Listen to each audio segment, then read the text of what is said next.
Welcome to King's Health Partners Haematology Primary Care Podcast Series, the KHP Haematology Pearls. I'm Winnie Kwan, I'm a GP from Bexley, and I am delighted that we are joined by Dr Deepti Radia, consultant haematologist at Guy's and St Thomas's today. And our podcast will be focusing on abnormalities in the blood count. There are some common queries that primary care colleagues have sent to me, and I am very grateful that Dr. Deepti Radia will be helping us to provide these solutions. So I would just like to kick off, Deepti, if that's okay. So the question is, how do we manage raised MCV? And what tests that we should do, and when to refer if all other tests were negative on the raised MCV? And is it true that people generally have a very stable MCV, so that a change is often significant?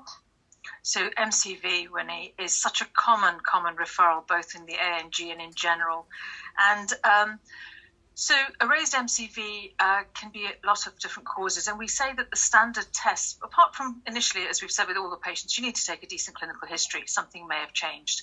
So but in terms of the initial first-line tests, we would be looking at a blood film, potentially in addition to that full blood count that will have raised the MCV.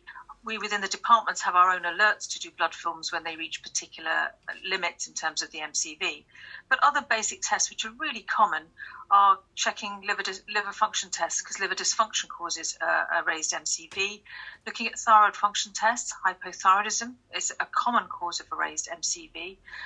Looking at alcohol intake, so somebody who has alcohol excess will have a raised MCV, and that may continue to rise.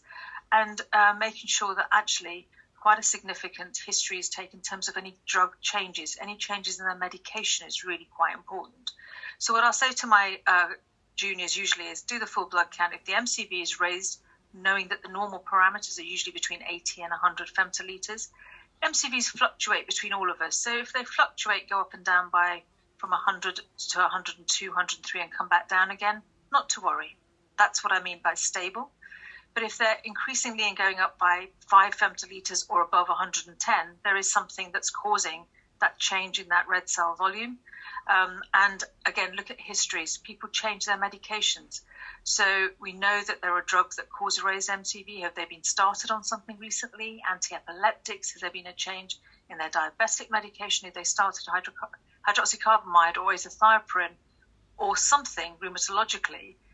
That's the first question. What's changed to make that change in the MCV? Because usually it's stable, and make sure that a drug history is taken. So the baseline tests, the ones that I've already mentioned, the clinical history, the most common cause of raised MCV is raised alcohol, and it's really speaking to your patient. Sometimes we would check a gamma GT, but that's not necessarily going to help. It's getting that history from the patient. Liver function test, thyroid function test, full blood count, and we would do a blood film. That's really helpful. Thank you so much. And not forgetting B12 and folate, which are really common. And we are going to have a separate podcast on B12, so that will answer more questions. Yes, of course. Thank you. Right, so the next question is, how would you advise us on the management of a raised hemoglobin level, please? Again, another common thing, isn't it, really? So when I'm thinking about raised hemoglobin, I'm thinking about, is it a primary cause? And from a hematology point of view, we're looking at polycythemia rubra vera, primary erythrocytosis, but that is very rare compared to the more common causes of raised hemoglobin.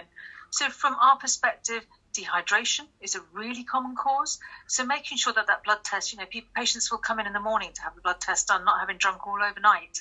So when is a raised PCV or a raised hemoglobin relevant? In females, if you have a hemoglobin that's high with a PCV of above 0.48 regularly, that is relevant. And in males, if it's above 0.52, that is relevant on 2 separate readings, having excluded dehydration and other causes that may have just made that one single reading up. And then secondary causes, being aware of the secondary causes of a raised hemoglobin. And in my head, I split them into kind of 2 main areas. There's either going to be a problem with oxygen delivery in that particular patient, causing hypoxia, which makes your kidneys produce more EPO, therefore produce a raised hemoglobin, or a problem with the kidneys. And I would suggest looking at things like central hypoxia, lung problems, COPD, tissues with cardiac shunts and things. And then also looking at sleep apnea, other reasons why there's going to be hypoxia, which are also common, looking at weight, looking at tumours that produce EPO, so common things like fibroid, cerebellar tumours, they can cause a raised EPO. And then people are taking testosterone, increased androgen use will cause a raised EPO level. People are actually taking EPO recreationally, so just make sure that you've spoken to folk that are taking androgens from that point of view. So that's kind of the very general overview of looking at secondary causes. And if they're persistent within those margins, and if a patient has hepatosplenomegaly or high cardiovascular risk factors, because we're worried about clots, please don't be concerned and use advice and guidance in the first instance, or contact us so that we can kind of guide towards where the tests need to go in terms of treatment. Wow, that's amazing. I've learned a lot there. Also, on to our next question. This is quite common. We often see people with slightly raised white count, either neutrophils or monocytes, for years, but they are asymptomatic. What should we do about that? Yeah, tricky, because if they're clinically asymptomatic, you're wondering what this test shows. So again, how high is the white cell count? If they're asymptomatic, sometimes you can get subclinical infections. Are the inflammatory markers normal? Very low white cell counts can be raised, and if they're persistent, then doing a blood film, because we may see morphological changes. So we've picked up patients with chronic myeloid leukemia with very low counts of about 15 or 20, knowing that the upper limit is about 11, 11 and a half. You kind of think, where is it relevant? So if you ask for a blood film, morphological changes might guide us into saying, please send in for haematology. Don't forget that the commonest cause of a mildly raised neutrophilia is smoking. A lot of people smoke. So we do tend to see a neutrophilia in patients who are smokers, and everything else is usually within the normal limit. Judge the raised neutrophilia in context with the other parameters. Is the hemoglobin, the other full blood count parameters, hemoglobins and platelets normal? And if there is a monocytosis, there is CMML as opposed to CML is another condition, which can present, be asymptomatic, and CMML naught can present with dysplastic features with a monocyte count of above 1. So again, if you've got these counts of monocytes above 1 that are persistent, neutrophils that are heading up and above 15 and 20 that are persistent, you can't find a cause.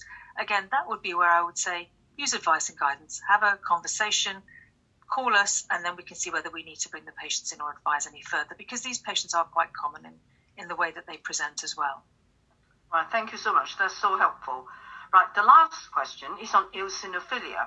So after considering atopy, chest problems, gastritis, in the absence of foreign travel, what next in terms of investigation? Or if they have traveled, how should we then manage, please? So this is another huge topic, and I think we may have to save it for a separate podcast on its own. So as a first liner, eosinophilia is usually reactive.